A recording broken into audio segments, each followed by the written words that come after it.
राधे राधे।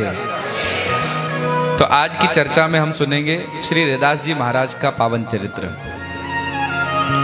जिन्हें कुछ लोग रविदास भी कहते हैं और रैदास भी कहते हैं। सच में तो रैदास नाम है। इनके पूर्व जन्म की कथा भक्तमाल में लिखी है। थोड़ा आप भावमग्न होकर के एकाग्रचित्त होकर सुनिएगा। बहुत प्यारा चरित्र, बहुत कुछ सीखने को मिलेगा। अगर हमें भक्ति के मार्ग पर चलना है तो भक्तों की जीवनी सुनना भी पड़ेगी और समझना भी पड़ेगी और उतारना भी पड़ेगी, तभी हम भक्ति के मार्ग पर आगे बढ़ सकते हैं। बोलो राधे राधे। रैदास जी महाराज पूर्व जन्म में रामानंदाचार्य जी महाराज के शिष्य थे। रामानंदः स्वयं रामः प्रादुर्भूतो महीतले। ऐसा कहा जाता है कि रामानंद स्वामी जो हुए हैं, रामानंदाचार्य जी महाराज, वो कोई और नहीं, साक्षात भगवान राम ही अवतार लेकर कलयुग में आए थे, जिनको कहा रामानंद स्वामी, रामानंदाचार्य जी महाराज। ये हमारे जो तिलक लगाए ना, ये हमारी संप्रदाय का तिलक है। हमारी संप्रदाय में यही तिलक लगाया जाता है। इसको कहते हैं रामानंदी तिलक। ऐसा तिलक दिख जाए तो आप समझ जाओ कि ये महात्मा जी रामानंदी संप्रदाय से हैं। और अगर वो ऐसा त्रिपुंड्र दिख जाए तो वो शंकराचार्य जी महाराज के संप्रदाय में लगाया जाता है। ऐसा दिख जाए आड़ा त्रिपुंड्र तो आप समझ जाओ कि ये शैव संप्रदाय से है, शंकर संप्रदाय से, वल्लभ संप्रदाय से है। ये हमारे मुखिया जी के मस्तक पर जो तिलक लगा है, वल्लभाचार्य जी महाराज जो हुए हैं, उन्होंने जो संप्रदाय प्रारंभ करी उसमें वल्लभ कुल का ये तिलक होता है। वल्लभ विठ्ठल गिरधारी यमुना जी नी बलिहारी। तो वल्लभ संप्रदाय में ऐसा तिलक, और गौड़ेश्वर संप्रदाय में फिर थोड़ा यहाँ नाक तक तिलक आता है। यहाँ नाक से लेकर के शुरू होता है तो वो बिल्कुल यहाँ तक जाता है। माधव के कभी देखा हो आपने, हमारे साथ में जो झांकी वाला बच्चा आता है माधव, उसके माथे पर देखा हो, यहाँ नाक से शुरू होता है तिलक। वो गौड़ी संप्रदाय, श्रीमन माधव गौड़ेश्वर द्वारा प्रारंभ की हुई संप्रदाय। तो ऐसे पृथक पृथक संप्रदाय है। उसमें रामानंदाचार्य जी महाराज जो हुए हैं वो साक्षात भगवान श्री राम के अवतार हुए हैं। रामानंदः स्वयं राम प्रादुर्भूतो महीतले।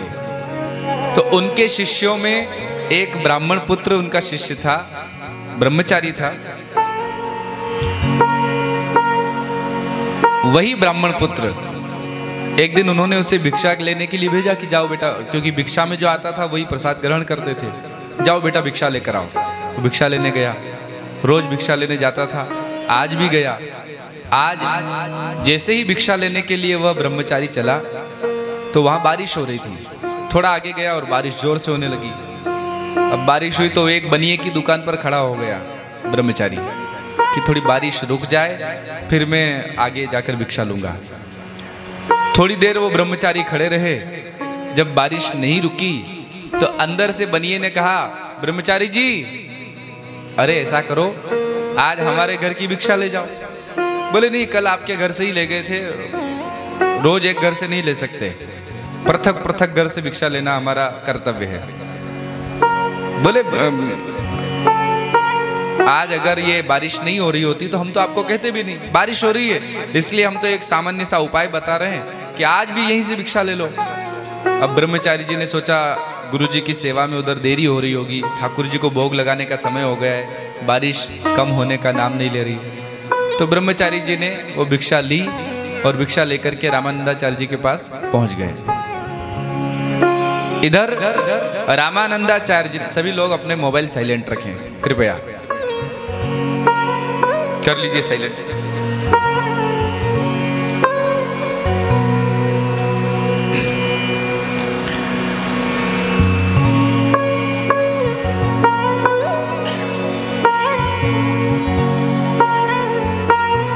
वो ब्रह्मचारी जी अपने गुरुजी के पास गए, रामानंदाचार्य जी के पास, और जाकर वह भिक्षा का अन्न दिया। गुरुजी ये लीजिए।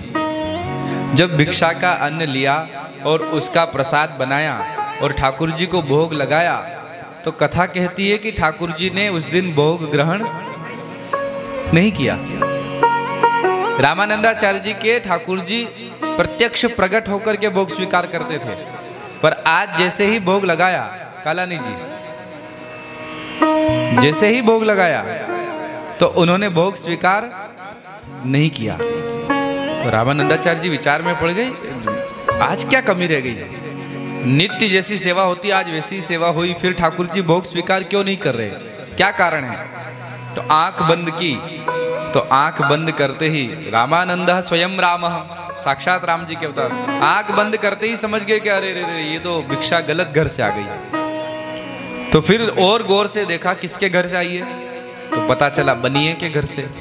अब वैश्य कुल की भिक्षा तो अमान्य नहीं है, वो तो ग्रहण कर सकते हैं, फिर इसके घर की भिक्षा क्यों ठाकुर जी स्वीकार कर नहीं रहे? फिर और गौर से देखा तो फिर त्रिकालदर्शी थे, तो पता चला कि उस बनिए के घर का अन्न भी नहीं था। उसी काशी में एक रघु और गुरबिनिया पति पत्नी थे, जाति से चर्मकार थे। आजकल तो हम जाति कह नहीं सकते समस्या हो जाती है, निम्न वर्ण चतुर्थ वर्ण कह दें, पर वो चतुर्थ वर्ण से थे, चर्मकार थे रघु और गुरबिनिया। उनको संतान नहीं हो रही थी। अब जब संतान नहीं हो रही थी तो उनको किसी ने कहा कि यदि आपके घर का अन्न रामानंदाचार्य जी के भगवान को भोग लग जाए तो आपके घर संतान हो सकती है। अब रामानंदाचार्य जी हमारे घर का अन्न तो लेंगे नहीं, तो उस रघु ने सोचा क्या करूं क्या करूं, तो उसका मित्र वो बनिया था, उस बनिए से कहा कि आपको मैं दे देता हूं, आप जैसे तैसे करके पहुंचा देना। अब वो बनिए ने बात मान ली और उस चर्मकार के घर का अन्न अपने घर पर रख लिया। देखो अन्न ठाकुर जी सबके घर का स्वीकार कर सकते हैं, मना नहीं है, परंतु वो शुद्धता हो और शुद्धता नहीं हो तो वो भाव हो। अगर भाव है तो चर्मकार के घर का अन्न भी भगवान स्वीकार करते हैं। यहाँ इसका मतलब ये नहीं है कि चर्मकार के घर का अन्न ठाकुर जी स्वीकार नहीं करते, करते हैं, पर वो चर्मकार का भाव भी वैसा होना चाहिए। बाहर ले जाओ बेटा, बाहर उधर ले जाओ। बोलो राधे राधे राधे राधे। अब बाहर ही रखना। ऐसा नहीं है कि चर्मकार के घर का अन्न ठाकुर जी स्वीकार नहीं करते।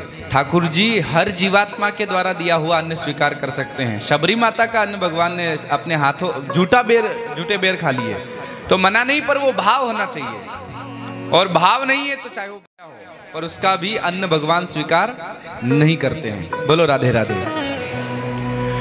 अब जब ध्यान लगाया पता चला कि चर्मकार के घर का अन्न, और चर्मकार ने, उस रघु ने अपने घर का अन्न उस बनिए को दे दिए थे कि आप रामानंदाचार्य जी तक पहुंचा देना। बनिए ने अन्न लेकर रख लिया था, कभी ऐसा योग लगेगा तो पहुंचाऊंगा। आज अचानक से बारिश हो रही थी, उसको मौका मिल गया कि अब मैं तो सोच रहा था देने जाऊंगा, कुछ भी करूंगा जुगाड़, पर ये भगवान ने बढ़िया व्यवस्था कर दी। तो उस बनिए ने वही रघु के घर का जो अन्न रखा था, आज वही अन्न रामानंदाचार्य जी के उस शिष्य ब्रह्मचारी को दे दिया कि ये ले जाओ। ब्रह्मचारी जी को मालूम था नहीं, तो वो लेकर के और चले गए, दे दिया गुरुजी को। जब गुरुजी ने भोग लगाया, ठाकुर जी ने भोग स्वीकार नहीं किया, तो सारी पोल पट्टी खुल गई। अब रामानंदाचार्य जी ने कहा क्या किया जाए, तो रामानंदाचार्य जी ने उस ब्रह्मचारी को बुलाया और ब्रह्मचारी से कहा कि तुम्हें भिक्षा के लिए भेजा था, तुम बारिश के डर से रुक गए और एक स्थान से ही भिक्षा लेकर आ गए। जाओ, ये जिस घर की भिक्षा आई है ना, उसी घर में तुमको, उसी कुल में तुमको जन्म लेना पड़ेगा। श्राप दे दिया। और उसी समय ब्रह्मचारी ने शरीर छोड़ा और वही ब्रह्मचारी दूसरा जन्म लेकर के रघु और गुरबनिया के घर पर बालक बन करके आए। कौन? यही रैदास जी महाराज। अब जब